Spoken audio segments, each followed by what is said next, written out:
ബാംഗ്ലൂരിൽ ആദ്യമായി ഊബർ ഓടിക്കാൻ വരുന്ന ആൾക്കാർക്ക് വേണ്ടിയുള്ള ടിപ്പാണ്. നിങ്ങൾ ആദ്യമായിട്ടാണ് ബാംഗ്ലൂർ വരുന്നതെങ്കിൽ നിങ്ങൾ മാക്സിമം 2 ഫോണെങ്കിലും കൊണ്ടുവരാൻ ശ്രമിക്കുക. ഒന്നാമത്തെ കാര്യം അതാണ്. രണ്ടാമത്തെന്ന് പറഞ്ഞാൽ ഒരു ബ്ലൂടൂത്തിന്റെ ഹെഡ്ഫോണും കൊണ്ടുവരാൻ ശ്രമിക്കുക. പിന്നെ ഇവിടെ വന്ന് PGയും കാര്യങ്ങളൊന്നും പരിചയമില്ല എന്നുണ്ടെങ്കിൽ ഏതെങ്കിലും നല്ല ഫ്ലീറ്റ് വേണം, നല്ല ഏതെങ്കിലും കമ്പനിയിൽ ജോയിൻ ചെയ്യണം എന്നുണ്ടെങ്കിലും എൻ്റെ വാട്സപ്പ് നമ്പർ താഴെ കൊടുത്തിട്ടുണ്ട്. അതിൽ കയറി കഴിഞ്ഞാൽ നേരെ എൻ്റെ ഗ്രൂപ്പിലേക്കോ അല്ലെങ്കിൽ ഡയറക്റ്റ് ആയിട്ട് എന്നെ കോൺടാക്ട് ചെയ്യാവുന്നതാണ്. അത്യാവശ്യം നല്ല ഫ്ലീറ്റുള്ള ഡീറ്റെയിൽസും കാര്യങ്ങളെല്ലാം ഞാൻ പറഞ്ഞുതരാം. പിന്നെ PGയും കാര്യങ്ങളും ഏതാ നല്ലത്, ഏതാ നോക്കേണ്ടത്, ചിലത് കസ്റ്റമർ വന്ന സമയത്ത് തന്നെ വന്ന് പെട്ടുപോകും. കാര്യം ലോക്കൽസ് ബംഗാളികളൊക്കെ ഉള്ള റൂമിലായി പോകും ചെന്ന് കയറുന്നത്. വൃത്തിയും ക്ലീനൊന്നും ഉണ്ടാവില്ല. അത്യാവശ്യം നല്ല ഏതെങ്കിലും മലയാളീസിന്റെ PG തന്നെ കയറാൻ ശ്രമിക്കുക. അതാകുമ്പം നാടൻ ഫുഡും ഉണ്ടാവും, അത്യാവശ്യം നല്ല വൃത്തിയുള്ള റൂമും ആയിരിക്കും, കുറഞ്ഞ പൈസയെ വരുള്ളൂ. ഇപ്പോൾ അധികം ഫ്ലൈറ്റുകാരും ഊബറിന്റെ പഴയ ഓഫർ തന്നെയാണ് കൊണ്ടുപോകുന്നത്. അൺലിമിറ്റഡ് പാസ് ഇപ്പം നിലവിൽ പല കമ്പനിയും കൊടുക്കുന്നില്ല. അതുകൊണ്ടാണ് പറഞ്ഞത്. കാര്യം 800 രൂപ കൊടുത്തിട്ട് 6000 രൂപയ്ക്കാണ് ഓടാൻ സാധിക്കുക. 800 രൂപ കൊടുത്തിട്ട് 6000 രൂപയ്ക്കാണ് ഓടാൻ സാധിക്കുക. ഇപ്പോഴത്തെ പുതിയ അപ്ഡേഷന് 400 രൂപ കൊടുത്തു കഴിഞ്ഞാൽ 3 ദിവസത്തേക്ക് അൺലിമിറ്റഡ് ആയിട്ട് ഓടാം. കാര്യം ഒരു ദിവസം 6000 രൂപ വെച്ച് 18000 രൂപയ്ക്ക് 3 ദിവസം നമുക്ക് ഓടി ഏൺ ചെയ്യാൻ സാധിക്കും. ഉദാഹരണം പറഞ്ഞിട്ടോ 6000ന്റെ മുകളിലും ഓടാൻ സാധിക്കും. 6000 രൂപ വെച്ച് കൂട്ടുകയാണെങ്കിൽ 3 ദിവസത്തേക്ക് നമുക്ക് അങ്ങനെ ഓടുകയാണെങ്കിൽ 800 രൂപ വെച്ചിട്ട് ഒരു ദിവസം വന്നാലേ 2400 രൂപ 3 ദിവസത്തേക്ക് നമുക്ക് ഊബറിന് കമ്മീഷൻ കൊടുക്കേണ്ടി വരും. ഇതാവുമ്പോൾ 400 രൂപ കൊടുത്തു കഴിഞ്ഞാൽ 3 ദിവസം നമുക്ക് അൺലിമിറ്റഡ് ആയിട്ട് ഓടാം. മാക്സിമം അത്യാവശ്യം നല്ല ട്രിപ്പുകളും കിട്ടുന്നുണ്ട് ഇപ്പോൾ. പിന്നെ അതുപോലെ തന്നെ വണ്ടിക്ക് വാടക ഇപ്പം പല കമ്പനികളും കൂട്ടിയിട്ടുണ്ട്. 950 രൂപയാണ് ഇപ്പം വാഗനാറിന് ഒരു ദിവസത്തെ വാടക വരുന്നത്. അത് ഊബർ മാത്രമേ ഓടാനും സാധിക്കുള്ളൂ. പക്ഷെ ചില കമ്പനി എല്ലാ ആപ്ലിക്കേഷനും അലോഡ് ചെയ്യുന്നുണ്ട്. പിന്നെ ബാംഗ്ലൂർ മാത്രം വർക്ക് ചെയ്യുന്ന നമ്മയാത്രി, പിന്നെ ഊബർ, റാപ്പിഡോ, ഓല, അങ്ങനെ വേറെ പുറത്തുള്ള വേറെയും കുറച്ച് ആപ്ലിക്കേഷൻസ് ഉണ്ട്. ഇതെല്ലാം അലോഡ് ചെയ്യുന്നുണ്ട്. പിന്നെ പേഴ്സണൽ ട്രിപ്പ് എടുക്കുന്നതിലും പ്രശ്നമില്ല. പിന്നെ ഏതെങ്കിലും കമ്പനിയിൽ അറ്റാച്ച്മെന്റ് ചെയ്തിട്ട് അങ്ങനെ ഓടാം. കാര്യം ഈ പണിക്കാരെ കൊണ്ടുപോകാൻ വേണ്ടി IT കമ്പനി പണിക്കാരെ കൊണ്ടുപോകാൻ വേണ്ടിയിട്ടുള്ള അങ്ങനെ ഓടാൻ സാധിക്കും.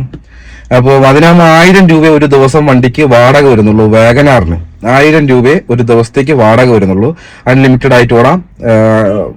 നമുക്ക് എത്ര ട്രിപ്പ് വേണമെങ്കിലും, എത്ര കിലോമീറ്റർ വേണമെങ്കിലും, എത്ര രൂപയ്ക്ക് വേണമെങ്കിലും നമുക്ക് ഓടാം.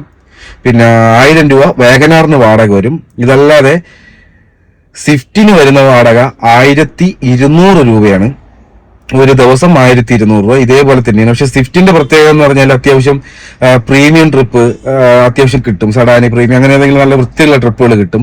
ഈ വാഗനാർ 1000 രൂപയ്ക്ക് ഓടുന്ന അതേ ട്രിപ്പ് സ്വിഫ്റ്റിനാകുമ്പോൾ 1400 രൂപ 1500 രൂപയുടെ മാറ്റം ഉണ്ടാവും. 500 രൂപ 400 രൂപയുടെ മാറ്റം. കാരണം കൂടുതൽ കിട്ടും, എക്സ്ട്രാ കിട്ടും. 200 രൂപ അധികം കൊടുക്കണമെന്ന് മാത്രമേ ഉള്ളൂ. പിന്നെ അതുപോലെ തന്നെ എർട്ടിക ഉണ്ട്. എർട്ടികയ്ക്ക് ഒരു ദിവസം വാടക വരുന്നത് 1450 രൂപയാണ്. അത് നിനക്ക് അൺലിമിറ്റഡ് ആയിട്ട് ഓടാം. അപ്പോൾ ഞാൻ കൂടുതൽ പ്രിഫർ ചെയ്യുന്നത് വാഗനാറും സ്വിഫ്റ്റ് ഡിസയറും ആണ്. 200 രൂപേന്റെ ഡിഫറൻസേ ഉള്ളൂ. പിന്നെ ഒരു കമ്പനി വേറെ ചില കമ്പനികളിൽ 950 രൂപ എടുക്കുന്നുണ്ട്. ഊബർ മാത്രമേ ഓടാൻ സാധിക്കുള്ളൂ. പക്ഷെ ബാക്കിയുള്ള 50 രൂപ കൂട്ടിയിട്ട് എല്ലാം ഓടാം എന്നുള്ള ഓഫറുണ്ട്. ഓഫർ കൊടുക്കുന്ന കമ്പനികളുണ്ട്. 2022 മോഡല് 23 മോഡല് വാഹനങ്ങൾ ഇപ്പൊ നിലവിൽ കൊടുത്തുകൊണ്ടിരിക്കുന്നുണ്ട്. 30,000 രൂപ ഡൗൺ പേയ്മെന്റ് കൊടുത്തു കഴിഞ്ഞാൽ 30,000 രൂപ ഡൗൺ പേയ്മെന്റ് കൊടുത്തു കഴിഞ്ഞാൽ ഡെയിലി വാടക കൊടുത്തുകൊണ്ട് 15 മാസം നമുക്ക് ഓടിക്കഴിഞ്ഞാൽ ആ വാഹനം നമുക്ക് സ്വന്തമാകും. അതിൽ 14 മാസത്തെ അടവ് മാത്രം അടച്ചാൽ മതി. ബാക്കി 1 മാസത്തെ കമ്പനി ഫ്രീ ആയിട്ട് അടച്ചു തരും. അപ്പൊ 14 മാസം നമ്മളിവിടെ വാഹനം ഓടിക്കഴിഞ്ഞാൽ നമുക്ക് ആ വാഹനം സ്വന്തമാക്കാം. അത് നമ്മളെ പേരിൽ എഴുതിയിട്ട് നമുക്ക് നാട്ടിലേക്ക് കൊണ്ടുപോയി കോഴിക്കോട് പിന്നെ കൊച്ചിയിലോടെയോ അല്ലെങ്കിൽ വേറെ എവിടെ ചെന്നൈയിലോ എങ്ങോട്ട് വേണോ പോയി നമുക്ക് അവിടെ വാഹനം ഓടാം. വണ്ടി നമ്മളെ പേരിലേക്ക് മാറ്റിത്തരും. ഇവിടുത്തെ ഒരു അഡ്രസ്സ് കിട്ടിയാൽ മതി. പുതിയതായിട്ട് വരുന്ന ആൾക്കാർ വന്ന് കുടുങ്ങിപ്പോകുന്നുണ്ട്.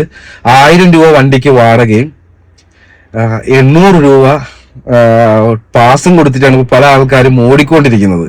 പക്ഷെ അത് ഓടിക്കഴിഞ്ഞാൽ ഒന്നും എവിടെ ഒക്കൂല. കാര്യം ഒരു ദിവസം 5000 രൂപയ്ക്ക് ഓടിക്കഴിഞ്ഞാൽ 800 രൂപ തന്നെ ഒരു ദിവസം പാസ് തന്നെ വേണ്ടി വരും. പാസിന് തന്നെ പൈസ വേണം. 1000 രൂപ വണ്ടീന്റെ വാടകയാവും. 1800 രൂപ അത് തന്നെ ആയി.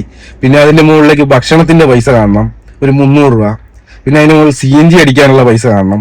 ഇതെല്ലാം കൂടെ ആകുമ്പോൾ 5000 രൂപയ്ക്ക് ഓടിക്കഴിഞ്ഞാൽ പോലും ഒന്നും എവിടെയും എത്തില്ല. അപ്പൊ അതുകൊണ്ടാണ് പറയുന്നത്. നിങ്ങൾക്ക് താല്പര്യമുള്ളവരാണെങ്കിൽ കമന്റ് ചെയ്യുകയാണെങ്കിൽ അല്ലെങ്കിൽ ഡയറക്റ്റ് എനിക്കായിട്ട് മെസ്സേജ് അയക്കാം. വാട്സപ്പ് നമ്പർ ഉണ്ടാവും. എപ്പോഴും ഓൺലൈൻ ഉണ്ടാവണമെന്നില്ല, ഡ്രൈവിങ്ങിന് ഇടയ്ക്കായിരിക്കും. ഫ്രീ ആവുന്ന സമയത്ത് നോക്കി അതിനുള്ള മറുപടി നിങ്ങൾക്ക് തരുന്നതായിരിക്കും. ഒരുപാട് ആൾക്കാർ അന്വേഷിച്ചിട്ടുണ്ടായിരുന്നു.